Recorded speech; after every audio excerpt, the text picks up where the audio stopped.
আসসালামু আলাইকুম অনার্স শিক্ষার্থীরা, আজকে তোমাদেরকে টপ 100 কারেকশন শেখাবো পার্ট 3 গ্রামার ক্লাস 15। তোমাদের ক্লাস প্রতিদিন রাত 8:30 নেওয়া হচ্ছে। তোমাদের যাদের কাছে শিওর পাস এই সাজেশন বইটি রয়েছে তারা এই বইয়ের পেজ নম্বর 87 বের করো। Top 100 correction suggestion and answer 51 থেকে 75 নম্বর কারেকশন। তো 51 নম্বরটি দেখো, his whereabouts are not known। তো দেখো whereabouts এটি হলো সিঙ্গুলার সাবজেক্ট, আর সাবজেক্ট যদি সিঙ্গুলার হয় তাহলে তোমাদেরকে সিঙ্গুলার ভার্ব বসাতে হবে। তো দেখো এখানে আছে আর এর সিঙ্গুলার ফর্ম হলো ইজ, তো আমি এখানে ইজ লিখে দিব। 52 নম্বর, I saw a dead ox while in the field. তো দেখো এই বাক্যটিতে ভুলভাবে দেওয়া আছে, এই বাক্যটিকে তোমাদেরকে সাজিয়ে লিখতে হবে। তো দেখো আমি এই বাক্যটি এখন সাজিয়ে লিখে দিব। তো এখানে তোমাদেরকে লিখতে হবে while walking in the field, comma দিতে হবে I saw a dead ox. তো দেখো এই বাক্যটি কিন্তু এখানে ভুলভাবে দেওয়া আছে, এটিকে শুদ্ধ করে লিখলাম while walking in the field I saw a dead ox। মাঠে হাঁটতে হাঁটতে একটা মৃত বলদ দেখতে পেলাম। 53 নম্বর, you are junior than me by 4 years। তো দেখো এখানে আছে জুনিয়র, আর junior, senior, superior, inferior, exterior এগুলো হলো ল্যাটিন কম্পারেটিভ। এই ল্যাটিন কম্পারেটিভের পরে কখনো দ্যান বসে না, সর্বদা টু বসাতে হয়। তো দেখো জুনিয়র আছে, এটি হলো ল্যাটিন কম্পারেটিভ, এরপরে দেন না হয়ে সর্বদা টু বসাতে হবে। 54 নম্বরটি দেখো, my father has arrived last night. তো দেখো কোন বাক্যের মধ্যে যদি লাস্ট প্লাস টাইম থাকে, কোন বাক্যের মধ্যে লাস্ট প্লাস টাইম থাকলে বুঝতে হবে সেটি পাস্ট ইনডিফিনিট টেন্স, আর পাস্ট ইনডিফিনিট টেন্সে কোনো সাহায্যকারী ভার্ব থাকে না, মূল ভার্বের পাস্ট ফর্ম করতে হয়। তো দেখো এই বাক্যের মধ্যে সাহায্যকারী ভাব দেওয়া আছে হ্যাজ, তো হ্যাজটিকে কেটে দিব এবং দেখো অ্যারাইভড এর পাস্ট ফর্ম অ্যারাইভড। তো এখানে অ্যান্সার হবে my father arrived last night. 55 নম্বরটি দেখো, tell me what is his name. তো দেখো মাঝখানে যদি WS কোশ্চেন থাকে তাহলে WS এর গঠন করতে হবে WS প্লাস সাবজেক্ট, এরপরে তোমাদেরকে বসাতে হবে মূল ভার্ব। তো দেখো এই বাক্যের মধ্যে এখানে আছে হোয়াট, তাহলে তোমাদেরকে আগে সাবজেক্ট বসাতে হবে। এখানে সাবজেক্ট দেখো দেওয়া আছে হিজ নেম, তো সাবজেক্ট বসালাম হিজ নেম, এরপরে ভার্ব দেওয়া আছে ইজ, তো এখানে অ্যান্সার হবে tell me what his name is. এবার চলে যাব 56 নম্বরে। 56 নম্বরটি দেখো, হোয়ার ইউ ওয়েন্ট ইয়েস্টারডে। তো দেখো বাক্যের সামনে কি আছে, হোয়ার আছে। কোন বাক্যের সামনে যদি WS থাকে তাহলে তোমাদেরকে WS এর এক্সট্রাকশন অনুযায়ী করতে হবে। প্রথমে WS কোশ্চেন, এরপরে সাহায্যকারী ভার্ব, এরপরে সাবজেক্ট, এরপরে ভার্ব, এরপরে বাকি অংশ। তো দেখো এখানে WS দেওয়া আছে হোয়ার, এরপরে তোমাদেরকে সাহায্যকারী ভার্ব বসাতে হবে। তো দেখো বাক্যের মধ্যে কোনো সাহায্যকারী ভার্ব দেওয়া নাই, এবং দেখো এখানে কি দেওয়া আছে ইয়েস্টারডে। বাক্যের মধ্যে সাহায্যকারী ভার্ব দেওয়া না থাকলে, ইয়েস্টারডে থাকলে তোমাদেরকে সাহায্যকারী ভার্ব হিসেবে বসাতে হবে ডিড। এরপরে সাবজেক্ট বসাতে হবে। এখানে দেখো সাবজেক্ট দেওয়া আছে ইউ, তো ইউ বসিয়েছি, এরপরে তোমাদেরকে মূল ভার্ব বসাতে হবে। যেহেতু ডিড বসিয়েছি, ডিড বসালে মূল ভার্বের প্রেজেন্ট ফর্ম করতে হয়। তো দেখো এখানে আছে ওয়েন্ট, তো ওয়েন্ট এর প্রেজেন্ট ফর্ম কি গো, এরপরে বাকি অংশ ইয়েস্টারডে, শেষে একটি প্রশ্নবোধক চিহ্ন। এখানে অ্যান্সার হবে where did you go yesterday. 57 number, Namira gave me a visit. তো কোনো বাক্যের মধ্যে গেভ থাকলে গেভ কে পরিবর্তন করে তোমাদেরকে লিখতে হবে পেইড। এবার চলে যাব 58 নম্বরে। 58 নম্বরটি দেখো, he caught the thief by hand. তো তোমাদের এখানে অ্যান্সার লিখতে হবে he caught the thief by red handed. তো দেখো বাই রেড হ্যান্ডেড এর অর্থ হলো প্রমাণ সাপেক্ষ ধরা, প্রমাণ সাপেক্ষ। এর ইংরেজি হলো by red handed. He caught the thief by red handed, সে চোরকে হাতে নাতে অর্থাৎ প্রমাণ সাপেক্ষে ধরলো। 59 নম্বরটি দেখো, do you finish the work already. তো দেখো এই বাক্যটি হলো yes no question. Yes no question চেনার উপায় হলো সামনে ডু থাকবে অথবা ডাজ থাকবে অথবা ডিড থাকবে। কোনো বাক্যের শুরুতে যদি ডু, ডাজ, ডিড এই তিনটির মধ্যে যে কোনো একটি থাকে, অথবা am, is, are, was, were এগুলোর মধ্যে যে কোনো একটি থাকে, তাহলে বুঝতে হবে সেটি ইয়েস নো কোশ্চেন। আর ইয়েস নো কোশ্চেনে স্ট্রাকচারটি হলো প্রথমে সাহায্যকারী ভার্ব থাকবে, এরপরে সাবজেক্ট থাকবে, এরপরে ভার্ব থাকবে, এরপরে অবজেক্ট থাকবে। তো আমি এই বাক্যটিকে এখন সাজিয়ে দিব। তো দেখো এই বাক্যটির মধ্যে কি আছে? অলরেডি আছে। আর কোন বাক্যের মধ্যে যদি অলরেডি থাকে তাহলে তার সাহায্যকারী ভার্ব হিসেবে বসাতে হয় হ্যাভ অথবা হ্যাজ। তো দেখো এখানে সাবজেক্ট কি? এখানে সাবজেক্ট হলো ইউ, আর ইউ এর সাথে সর্বদা কি বসাতে হয়? হ্যাভ বসাতে হয়। তো আমি আগে হ্যাভ বসালাম, সাহায্যকারী ভার্ব গেল, এরপরে তোমাদেরকে সাবজেক্ট বসাতে হবে। এখানে সাবজেক্ট হিসেবে দেখো দেওয়া আছে ইউ, ইউ বসালাম, এরপরে তোমাদেরকে ভার্ব বসাতে হবে। তো দেখো এখানে ভার্ব কি আছে? ফিনিশ। আর হ্যাভ অথবা হ্যাজ বসালে অবশ্যই মূল ভার্বের পাস্ট পার্টিসিপল ফর্ম বসাতে হয়।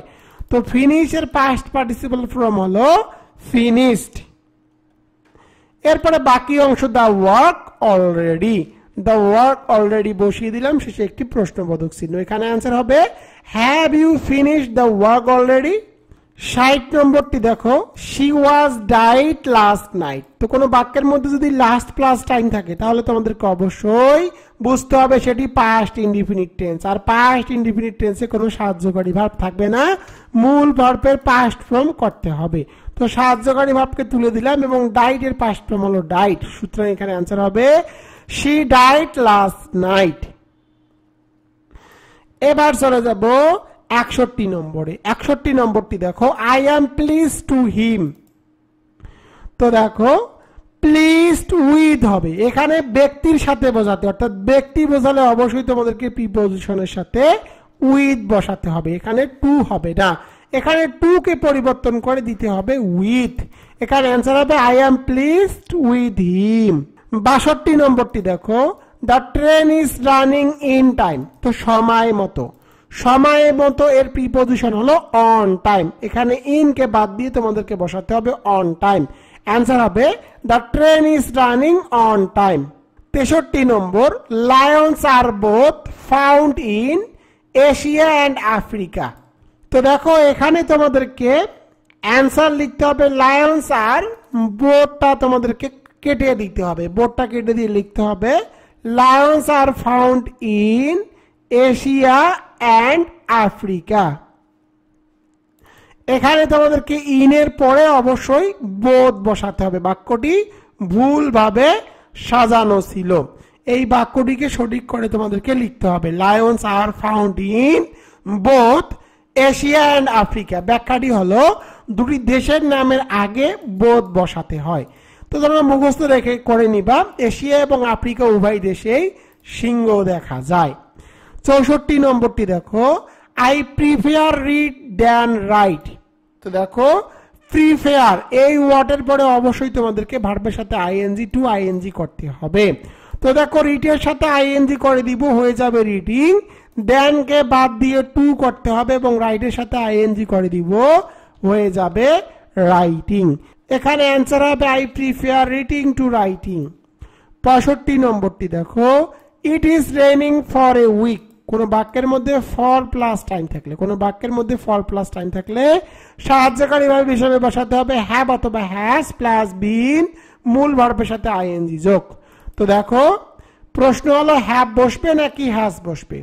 তো দেখো subject third person singular number হলে, অর্থাৎ হি সি ইট নেম থাকলে বসাতে হয় হ্যাজ, বাদ বাকি ক্ষেত্রে হ্যাভ।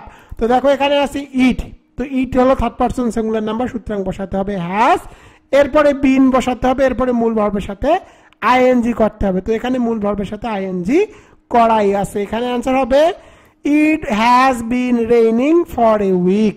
66 নম্বরটি দেখো, 66 নম্বর, the colour of Judith's eyes were grey. তো দেখো অফ হলো প্রিপজিশন, প্রিপজিশনের আগের অংশ হলো সাবজেক্ট, এখানে দ্য কালার হলো সাবজেক্ট।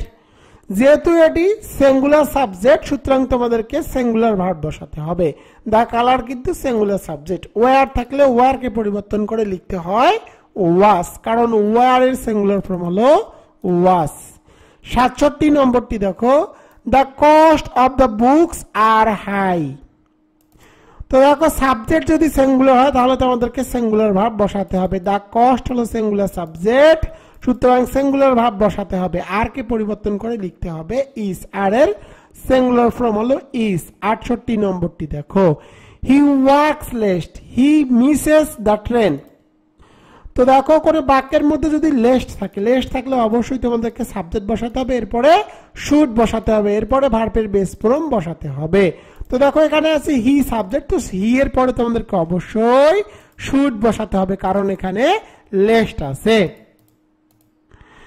এরপরে ভার্বের প্রেজেন্ট ফর্ম করতে হবে। তো মিসেস এর প্রেজেন্ট ফর্ম হলো মিস, এখানে অ্যান্সার হবে he works late, he should miss the train.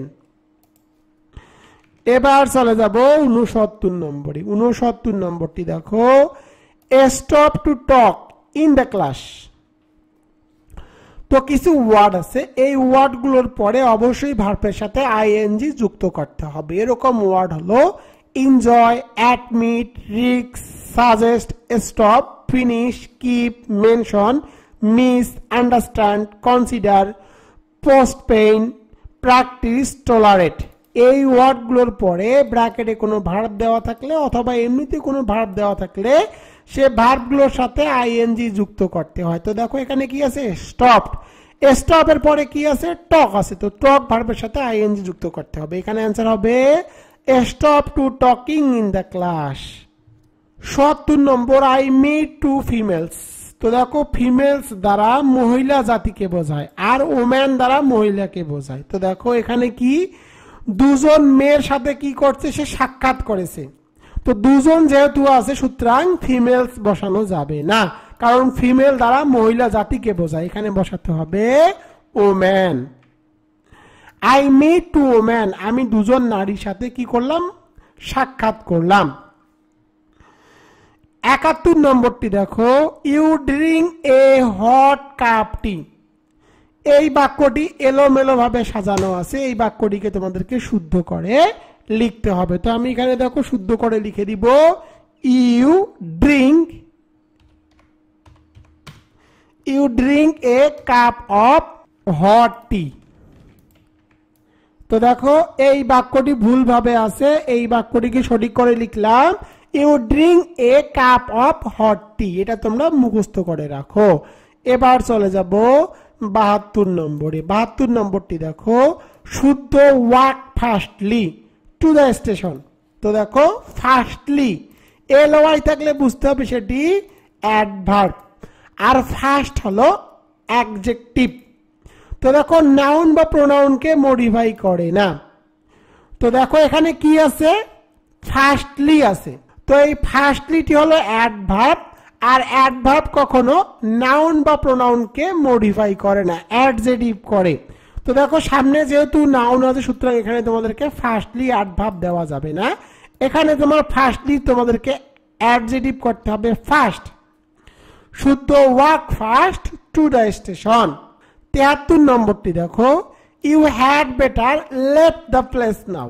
তো দেখো হ্যাড বেটারের পরে অবশ্যই তোমাদেরকে ভার্বের প্রেজেন্ট ফর্ম করতে হবে। তো দেখো এখানে আছে হ্যাড বেটার, এখানে আছে লেফট, ভার্বের পাস্ট ফর্ম, তোমাদেরকে ভার্বের প্রেজেন্ট ফর্ম করতে হবে। তো ভার্বের প্রেজেন্ট ফর্ম করে দিলাম leave. You had better leave the place now. 74 নম্বরটি দেখো, Mahua is tall than Maliha. তো দুইয়ের মধ্যে তুলনা বোঝাতে কম্পারেটিভ ডিগ্রি বসাতে হয়। তো দেখো এখানে দুজন ব্যক্তির নাম আছে, যেহেতু দুজন ব্যক্তির নাম আছে সুতরাং এখানে তোমাদেরকে কম্পারেটিভ ডিগ্রি বসাতে হবে। তো কম্পারেটিভ ডিগ্রি বসানোর নিয়ম হলো ওয়াটের সাথে ইয়ার যুক্ত করলে কম্পারেটিভ ডিগ্রি হয়ে যায়। তো এখানে অ্যান্সার হবে মহুয়া ইজ টলার দ্যান মালিহা। 75 নম্বরটি দেখো, he said me a lion. তো দেখো কাউকে ডাকা এর ইংরেজি হলো কল, আর যেহেতু এখানে সেইড আছে সুতরাং কলের পাস্ট ফর্ম করতে হবে। তো কলের পাস্ট ফর্ম হলো কল্ড। তো এখানে অ্যান্সার হবে he called me a lion. Honours শিক্ষার্থীরা, তোমরা যারা honours second year compulsory English নিয়ে অনেক টেনশনে আছো তাদের জন্য রকিবুল 24 বের করেছে sure pass honours second year English shortcut suggestion and solution non credit hard note 2024 examination 2023 Rakibul 24 পাবলিকেশনের শিওর পাস এই সাজেশন বইটির মধ্যে তোমরা কি কি পাবা। প্রথমে আলোচনা করব রাইটিং পার্ট নিয়ে। তোমাদের রাইটিং পার্টে মার্ক থাকবে 35 মার্ক।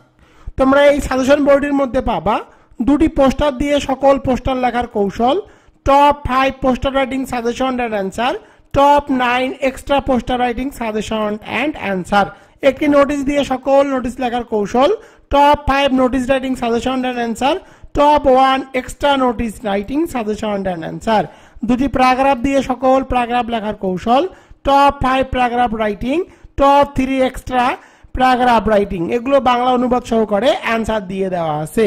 তিনটি অ্যাপ্লিকেশন দিয়ে সকল অ্যাপ্লিকেশন লেখার কৌশল, top 7 application writing suggestion and answer, একটি লেটার দিয়ে সকল লেটার লেখার কৌশল, top 5 letter writing suggestion and answer, একটি সিভি দিয়ে সকল সিভি লেখার কৌশল, top 3 CV writing suggestion and answer, একটি এসে দিয়ে সকল এসে লেখার কৌশল এবং top 9 essay writing suggestion and answer. এই রাইটিং পার্টের বাংলা অনুবাদ সহ সহজ ভাষায় উত্তর দেওয়া হয়েছে, যেগুলো থেকে তোমরা 100% কমন পাবা।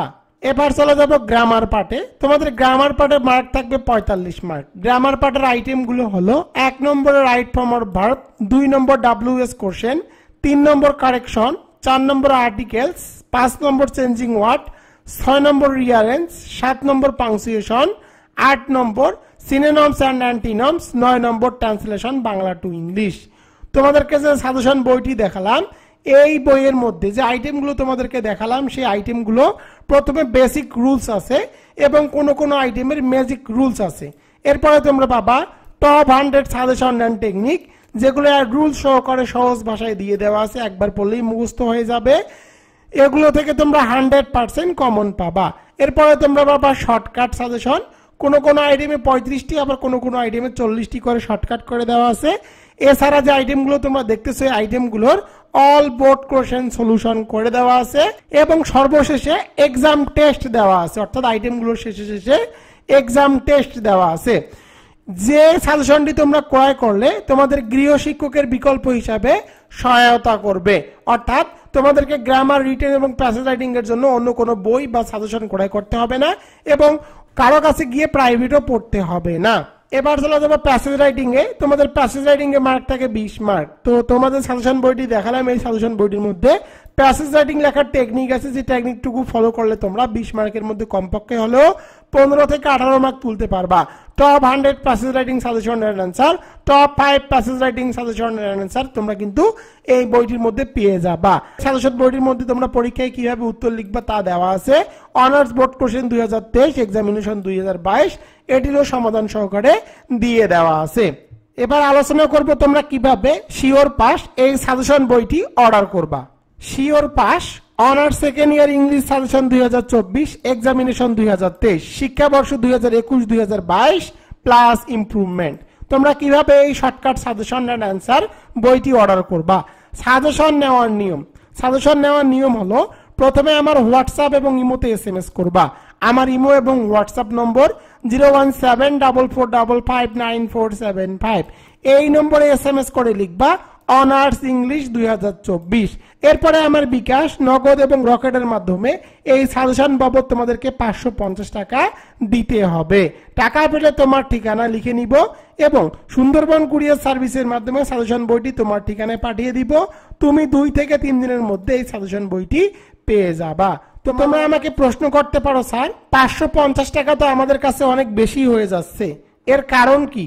তো আমি তোমাদেরকে একটা বিষয় জানিয়ে রাখি, রকিবুল 24 প্রতি রবি, মঙ্গল, বৃহস্পতি রাত 8টা 30 মিনিটে অনার্স সেকেন্ড ইয়ার কম্পালসরি ইংলিশের উপরে শিওর পাস যে সাজেশন বইটি তৈরি করেছি, এই সাজেশন বইয়ের প্রতিটি ভিডিও টিউটোরিয়াল একদম ফ্রিতে আমার ফেসবুক এবং ইউটিউব চ্যানেলে আপলোড করা হচ্ছে। তো দেখো, এই সাজেশন বইটি ক্রয় করলে আর তোমাদেরকে কোথাও গিয়ে প্রাইভেট পড়তে হবে না, অন্য কোনো বই বা সাজেশনও ক্রয় করতে হবে না। এই বইয়ের প্রতিটি পেজের ভিডিও টিউটোরিয়াল আমার ইউটিউব চ্যানেলে একদম ফ্রিতে পেয়ে যাবা। তো এই দিকগুলো বিবেচনা করলে দেখো 550 টাকা কিন্তু তোমাদের কোনো ব্যাপারই না। এই 550 টাকার মধ্যেই কিন্তু কুরিয়ার সার্ভিস চার্জটিও অ্যাড করা আছে। এই বইটির পেজ সংখ্যা 210টি।